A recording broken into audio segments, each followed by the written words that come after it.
Nous avons chacun notre propre perception de la réalité.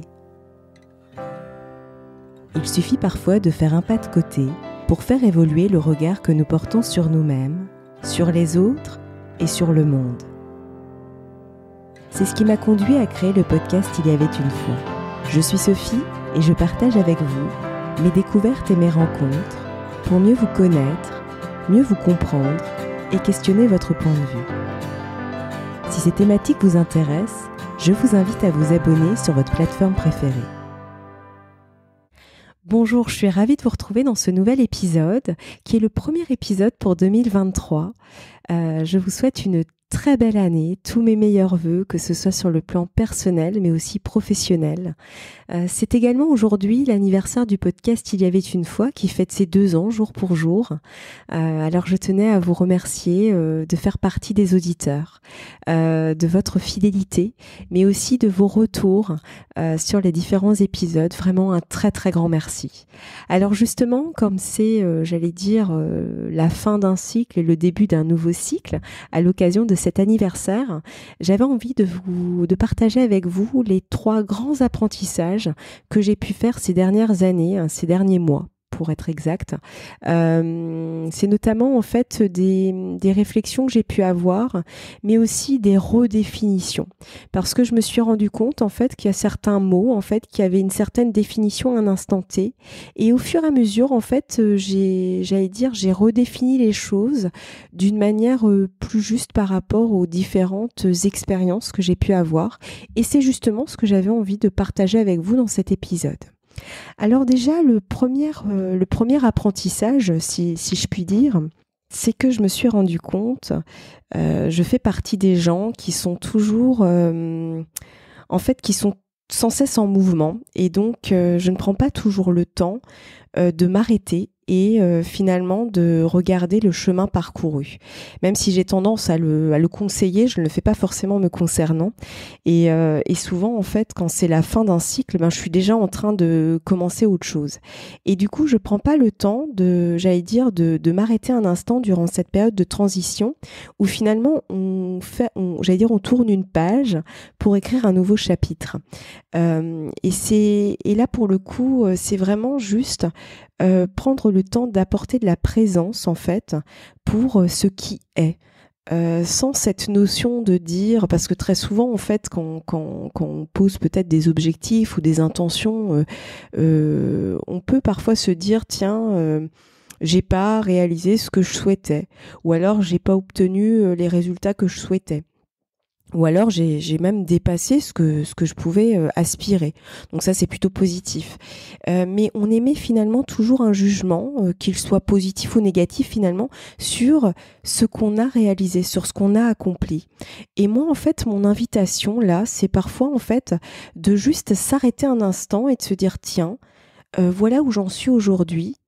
Et peu importe si c'est bien ou pas bien, en fait, par rapport finalement à un référentiel qui reste très personnel, c'est finalement se dire, tiens, j'en suis là où j'en suis et voilà, c'est très bien en fait, mais dans le sens d'apporter de la présence en fait, c'est vraiment ça. Et c'est quelque chose que j'ai expérimenté ces dernières années, cette idée en fait d'apporter de la présence sur ce qui est aujourd'hui à l'instant présent. Parce que je me rends compte qu'on est souvent dans le passé, en train de se dire j'aurais dû faire ci, j'aurais dû faire ça, ou alors à se projeter dans le futur, en train de se dire j'aimerais faire ci, j'aimerais faire ça, mais finalement on n'est jamais vraiment, enfin en tout cas je parle pour moi parce que je veux pas généraliser, mais en fait je me suis rendu compte que parfois j'oublie d'être simplement dans l'instant présent, et que finalement en fait s'il y a bien un moment donné où on peut, nos actions peuvent avoir une incidence sur notre futur, c'est bien le présent. Donc d'où l'intérêt en fait d'apporter de la présence sur ce qui est aujourd'hui, et en fait le fait d'apporter de la présence sur ce qui est va permettre finalement de poser des actions qui auront des répercussions par la suite, et de nouveau quelles qu'ils soient. Et vraiment cette notion d'apporter de la présence sans jugement de c'est bien ou c'est pas bien, simplement voilà où j'en suis aujourd'hui et j'apporte cette présence. Et ça me fait venir à ce deuxième apprentissage qui pour le coup je pense a été le plus grand apprentissage, à savoir le fait de faire des choix. En fait, sur les choix, il y a quelques temps déjà, maintenant ça date un petit peu, j'avais fait un podcast sur les choix, sur la distinction entre les choix de cœur et les choix de raison. Enfin, en tout cas, c'est comme ça que j'ai définissais. Donc, les choix de raison, c'est souvent les choix où on se dit, par rapport aux éléments dont je dispose, il me semble que ça doit être le meilleur choix que je puisse faire. Ou alors, il y a le choix de cœur qui est plus spontané, moins réfléchi, et qui consiste à dire tiens, j'ai un élan et j'y vais. Peu importe les choix, que ce soit des choix de raison, des choix de cœur, le but c'est pas de dire c'est mieux de faire des choix de cœur ou des choix de raison. Là, pour le coup, de nouveau, je pense que c'est vraiment important de se dire là où j'en suis aujourd'hui, voilà ce que je suis en capacité de faire comme choix aujourd'hui. Par contre, je me suis rendu compte de quelque chose, c'est qu'il y a un intermédiaire qui consiste à faire un choix qui n'est pas vraiment un choix. Je les appelle, mais là c'est ma propre appellation personnelle, des choix non impliqués. C'est-à-dire, c'est en fait, je vais faire un choix, je vais prendre une décision, mais c'est comme si en fait je restais sur le bord de la piscine et que je mettais, j'allais dire, juste le pied et je me disais ouais, je vais aller vers cette direction-là, mais je suis assez frileuse. C'est-à-dire qu'en fait, j'y vais, mais j'y vais pas totalement. C'est-à-dire, je vais poser quelques actions, mais je vais pas aller forcément jusqu'au bout. Ou alors, je vais commencer à me diriger vers une direction, et puis finalement, très vite, je vais me dire, finalement, c'est pas forcément ce que je veux, donc j'allais dire, je vais aller voir ailleurs, comme si, j'allais dire, l'herbe était plus verte, entre guillemets. Ou, c'est en fait des choix où je vais pas m'engager pleinement dedans. C'est-à-dire, je vais prendre une décision, je vais faire un choix, et je vais commencer à poser quelques actions, mais il suffit en fait que je sois, interpellée par quelque chose qui me semble mieux, je vais abandonner cette décision très vite. Ou alors, je vais mettre des choses en place, mais finalement, je vais pas obtenir ce que je souhaitais, et je vais me dire oui, mais bon, finalement, c'est pas étonnant que j'ai pas obtenu le résultat souhaité parce que finalement, je suis pas allée vraiment jusqu'au bout. En fait, ce sont des choix ou des décisions où on va mettre en place des choses, mais on va pas s'y impliquer totalement. Ce qui fait qu'il y a ce sentiment un petit peu d'inachevé. Et en fait, c'est exactement ce que j'ai pu vivre ces derniers mois où j'avais tendance à mettre en place des choses et finalement à revenir dessus ou finalement à mettre des choses en place mais sans vraiment m'impliquer. Et en fait, je me suis rendu compte que ça me donnait une très bonne excuse pour me dire oui, mais bon, c'est pas étonnant si ça n'a pas marché parce qu'en fait, je m'y suis pas vraiment impliquée. Et en fait, je me suis rendu compte sans vouloir voir finalement quelles sont les peurs derrière, parce qu'effectivement, on pourrait dire d'emblée, il y a la peur de l'échec, voire la peur de réussir, parce que finalement, les deux sont liés. Et en fait, sans doute, mais pas que. Je me suis rendu compte en fait que parfois, le fait de ne pas s'impliquer sur un choix ou une décision qu'on a pu prendre, en fait, ça permet de nouveau de ne pas vivre pleinement les choses. Et c'est pour ça, en fait, et je rebondis par rapport à mon premier apprentissage, le fait vraiment de revenir au présent et d'apporter de la présence à ce qui est aujourd'hui et de prendre parfois des moments pour le faire, en fait, c'est la même chose pour les choix et décisions qu'on prend. C'est-à-dire que parfois, c'est intéressant de se dire, tiens, aujourd'hui, j'ai envie de prendre cette décision-là. Et peu importe où ça me mène, en fait, je m'y implique vraiment.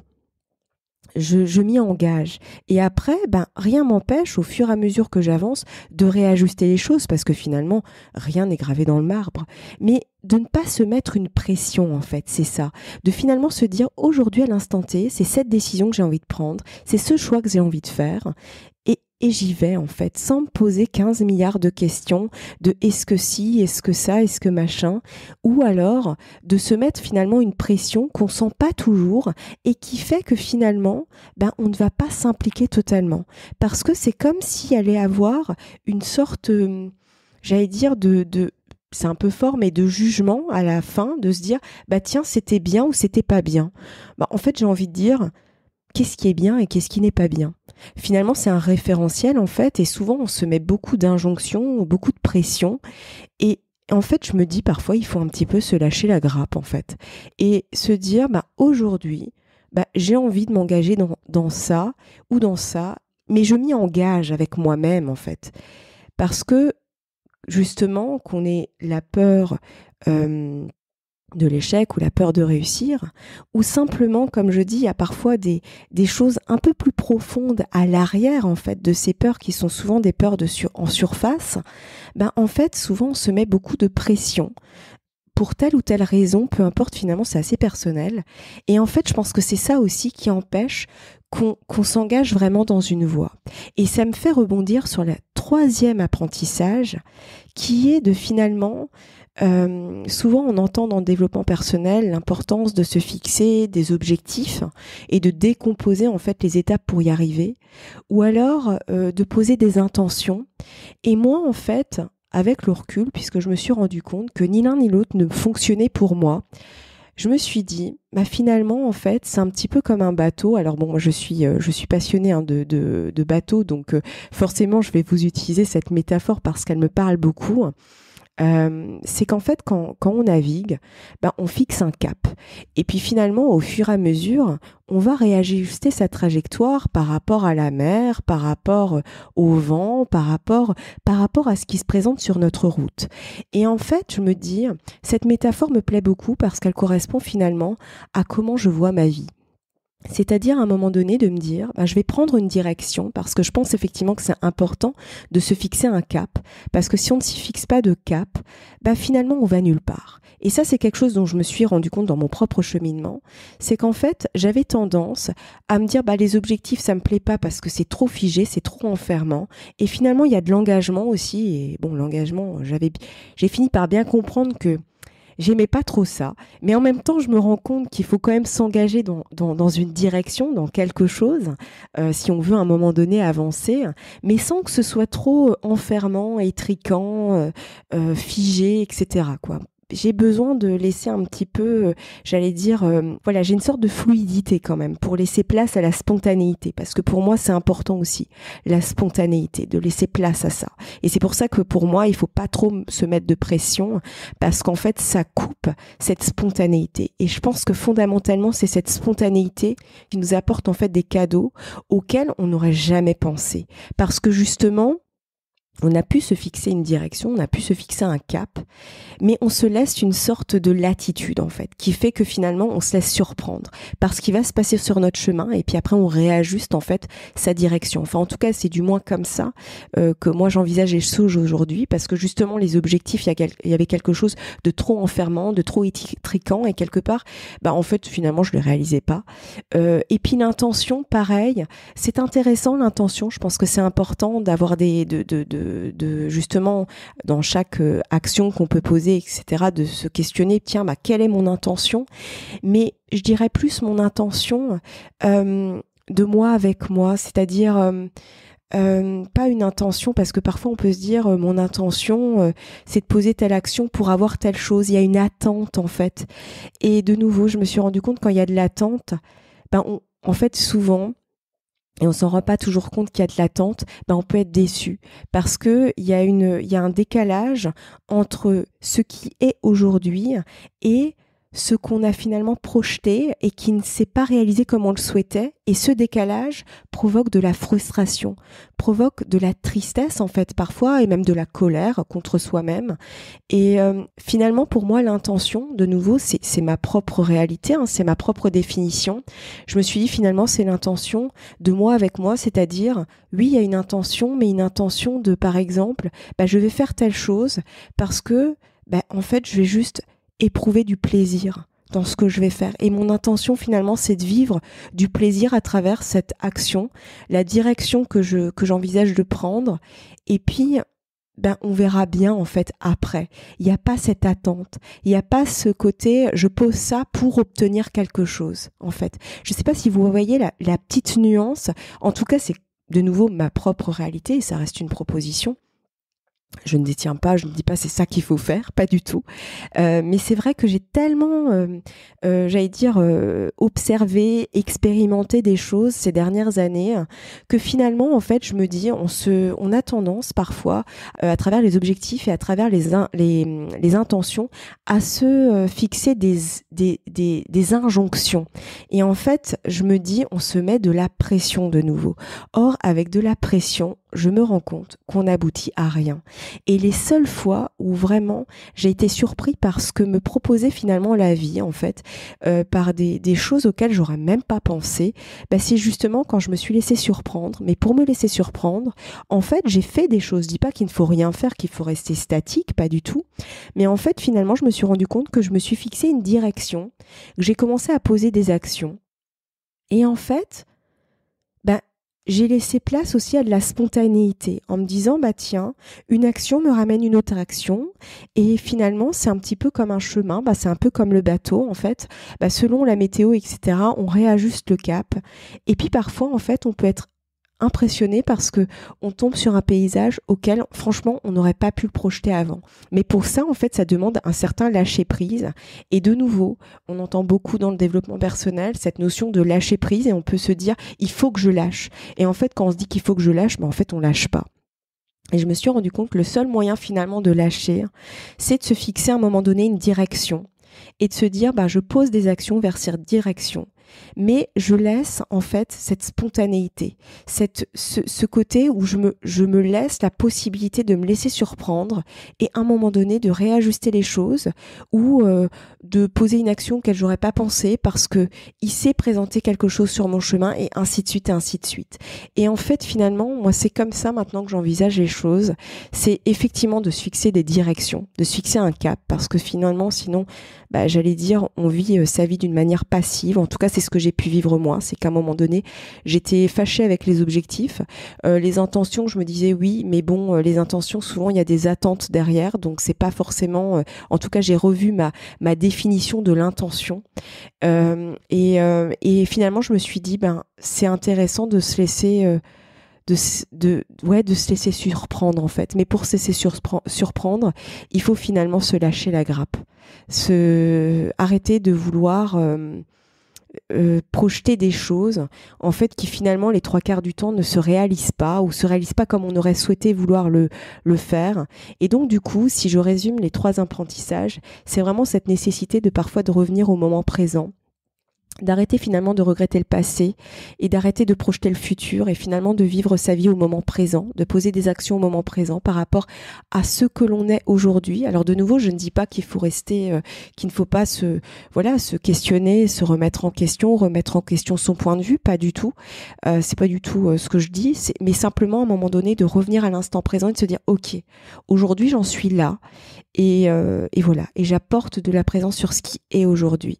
Et finalement de se dire à un moment donné, tiens, quelle direction j'ai envie de prendre, sans forcément le figer dans le marbre et se dire, bah tiens, je vais poser action étape par étape. Et puis au fur et à mesure, je vais revenir au moment présent. Tiens, où j'en suis aujourd'hui? Ok, j'en suis là. Quelle est la direction que j'ai envie de prendre? Tiens, ok, d'accord. Et je réajuste, etc., etc., etc. Et finalement, pour laisser place aussi à se laisser surprendre par la vie. Parce que je me rends compte que quand on laisse en fait de la place à ce qui est, je vous assure, l'ayant expérimenté, on peut être agréablement surpris. Donc c'est pour ça, mis bout à bout, toutes ces réflexions m'ont fait prendre conscience que finalement, bah, en fait, j'allais me questionner effectivement sur la définition de mon intention et de me dire, tiens, est-ce qu'il y a une attente derrière mon attention? Non pas que les attentes ne sont pas bonnes, mais les attentes cherchent à combler quelque chose. Et finalement, je me dis, quand il n'y a pas d'attente, c'est justement là où on peut être surpris par la vie. Mais je pense que pour ça, il faut laisser de la place. Et pour laisser de la place, bah finalement, c'est là où je me suis rendu compte de l'importance de revenir vraiment au moment présent et de lâcher, en fait, même si c'est pas toujours facile, hein, mais ces projections en fait qu'on a de cet état désiré. Je dis pas qu'il ne faut pas désirer des choses, c'est pas du tout ce que je dis, mais simplement de peut-être moins se mettre d'injonctions. En tout cas, c'est vraiment les apprentissages que j'ai pu tirer ces derniers mois et même ces dernières années, parce que je me rends compte que je me suis mis beaucoup de pression et qu'au final, ça m'a beaucoup éloignée de ce à quoi j'aspirais. Et c'est pour ça que j'ai un petit peu revu les choses et je me suis posée et j'ai réfléchi sur justement les définitions que je mettais sur certains mots et j'en ai revu finalement les définitions. Alors de nouveau, elles m'appartiennent. Je pense qu'on a chacun notre propre réalité et notre propre perception des choses. Et ça, c'est important, de se le rappeler. Et que finalement, personne n'a tort, personne n'a raison. Mais c'est pour ça que pour moi, c'est intéressant de questionner son point de vue de temps en temps. C'est important d'être bienveillant avec soi. On en est là, on en est aujourd'hui. Tout est apprentissage. Tout est expérience et finalement de porter un regard plus doux aussi sur soi et sur ce qu'on réalise, tout en ayant effectivement toujours une pointe de curiosité, mais quand même en se lâchant la grappe. C'est-à-dire qu'en fait, tout est une question d'équilibre en fait. C'est se poser des questions, se remettre en question, mais pas trop quand même, pour ne pas tomber justement dans ces injonctions de il faut que je fasse ci, il faut que je fasse ça pour atteindre telle ou telle chose.